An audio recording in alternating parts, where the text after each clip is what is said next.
fruit juices can substantially reduce weight gain. Substituting low-fat milk tea is also beneficial.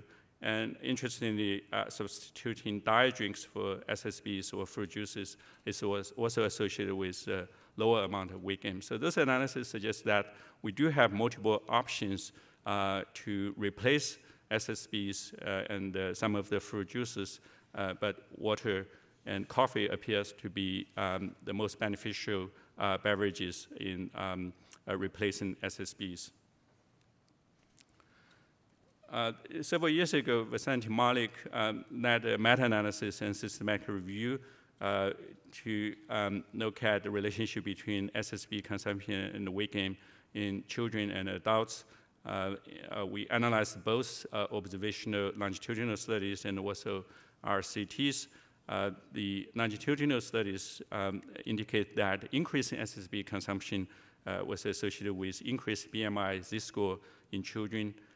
Increase in SSB consumption was associated with increased weight gain in adults. From the RCTs, reducing SSBs led to reduced BMI Z-score among children, and adding SSBs promoted weight gain among adults. So those are the data for observational data for children, and all those cohorts, longitudinal studies look at changes in SSB consumption and the changes in BMI Z-score among children. So overall, 1 serving per day increase in SSB consumption was associated with 0.05 unit increase in BMI Z-score. So there is a significant clinically meaningful relationship between increase in SSB consumption and childhood obesity among children. Only a few RCTs have looked at the effects of reducing SSB consumption and BMI Z-score among children. And those studies overall demonstrate that reducing SSB consumption through interventions can reduce BMI Z-score or childhood obesity. Among adults, the longitudinal studies have demonstrated that increasing consumption of SSBs significantly associated with increased weight gain. And in this meta-analysis, we included more than 10 cohort studies, and much of the data come from the analysis of our 3 large cohorts. A few small RCTs evaluated the effects of adding SSBs on weight gain among adults, and those studies indicate that adding SSBs to the diet was associated with increased weight gain among adults. So overall, the results from the RCTs and the observational data are quite consistent in terms of the relationship between SSB consumption and the body weight.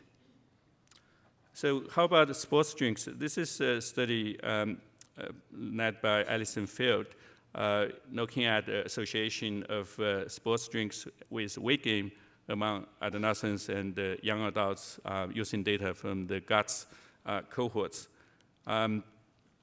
So in teenagers and young adults, consumption of sports drinks are much higher among males than females.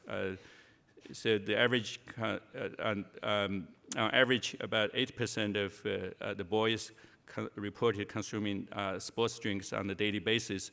Only 2% of the girls reported consuming sports drinks daily.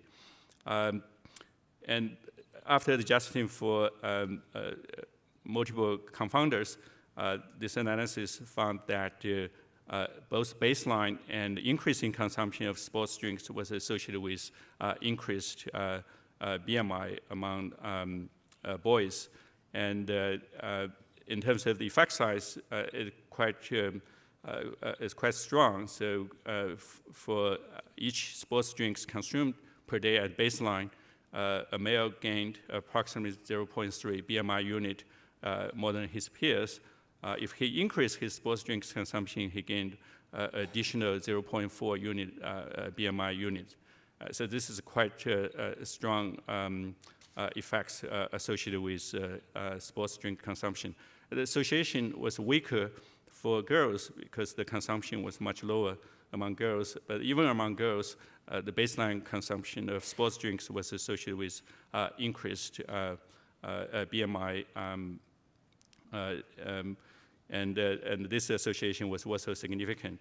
And interestingly, playing sports did not alter this association. So you cannot use in sports as an excuse to drink more sports drinks. And the authors indicate that decreasing intake of sports drinks should receive more attention from obesity prevention programs, clinicians, and parents. Several meta-analyses have analyzed the relationship between SSBs and cardiovascular outcomes. There is a significant consistent association between regular consumption of SSBs and the incidence of hypertension, coronary heart disease, and also total CVD. Several years ago, Vasanti led a meta-analysis on SSBs and type 2 diabetes. This meta-analysis summarized results from 9 large cohort studies, and the pooled relative risk was 1.26, so 1 to 2 per day of SSB consumption was associated with 26% increased risk of developing type 2 diabetes. A couple of years ago, a group from University of Cambridge updated this meta-analysis, and they analyzed not just SSBs, but also artificially sweetened beverages and also fruit juices. They did analysis before and after adjusting for BMI. So for SSBs, 1 per day was associated with 18% increased risk of developing type 2 diabetes before adjusting for BMI, and the pooled relative risk was attenuated to 1.13, but it was still statistically significant. So this data suggests that about 1/3 of the association between SSBs and type 2 diabetes is mediated by obesity. For artificially sweetened beverages, it's interesting that before adjusting for BMI, it was quite strong. It's actually stronger than that for SSBs. But after adjusting for BMI, the association was largely attenuated, become marginally significant. So this data suggests there may be a reverse causation going on in terms of the association between diet drinks and risk of type 2 diabetes, because typically when people switch from regular soda to diet soda, they use diet soda as one of the dieting behaviors to control their weight. So they are already at risk or in the trajectory of gaining weight or developing type 2 diabetes. For fruit juices, interesting that it was marginally significant before adjusting for obesity. It become the association becomes slightly stronger after adjusting for adiposity, but the association was much weaker and not as consistent as that for SSBs. This is an analysis we published several years ago looking at whole fruits versus fruit juices in relation to type 2 diabetes using data from our 3 large cohort studies. As you can see that almost all the fruits were associated with decreased risk of type 2 diabetes, even though some of the fruits contain high amount of sugar. Overall, 1 serving per day of whole fruit consumption was associated with 8% reduction in type 2 diabetes risk. Some of the most beneficial fruits include blueberries, grapes, apples, pears, even bananas. So this data indicates that whole fruit consumption is actually beneficial for the prevention of diabetes, and this is very different from the potential adverse effects of fruit juices. This is a comparison of health impact of 100% fruit juices with SSBs. For SSBs, as I mentioned earlier, the data are quite consistent, are quite convincing that higher consumption of SSBs contribute to a wide range of adverse health outcomes, including tooth decay, weight gain, high blood pressure, diabetes, and CVD. For 100 fruit juices, the data are much less consistent. There is moderate increase in tooth decay and moderate amount of weight gain associated with higher consumption of fruit juices, marginally significant association between fruit juices and type 2 diabetes, no evidence for increased risk of hypertension or CVD.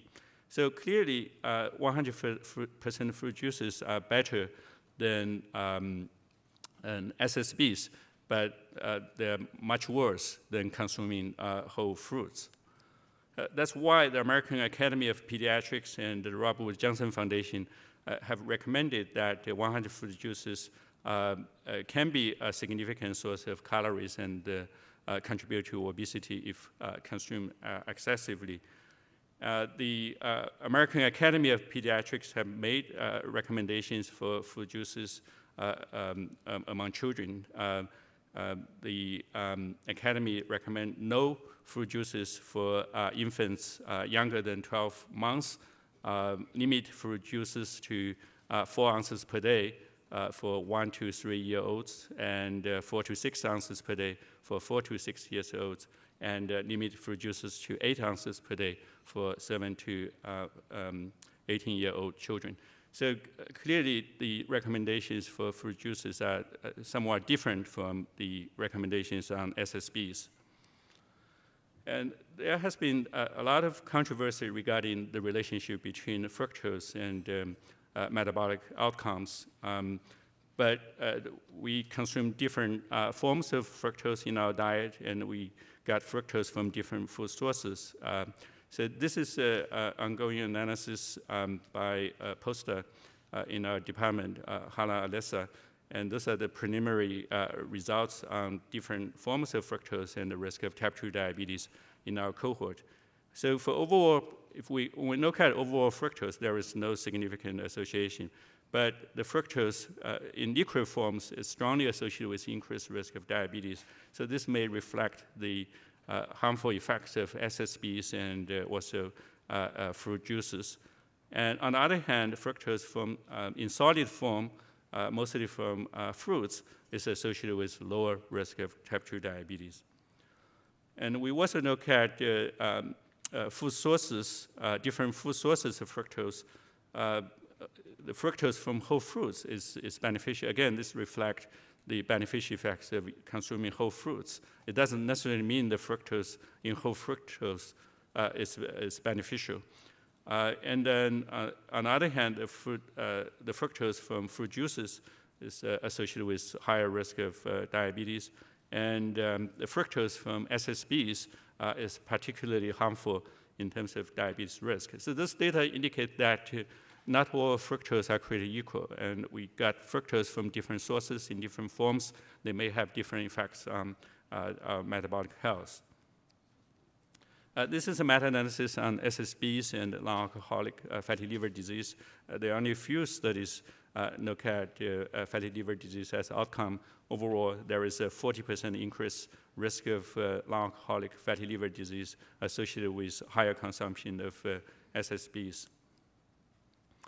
There is increasing evidence that regular consumption of SSBs may amplify or exacerbate the genetic effects of obesity. You can see this picture. This is a modern-day David, very different from the original David.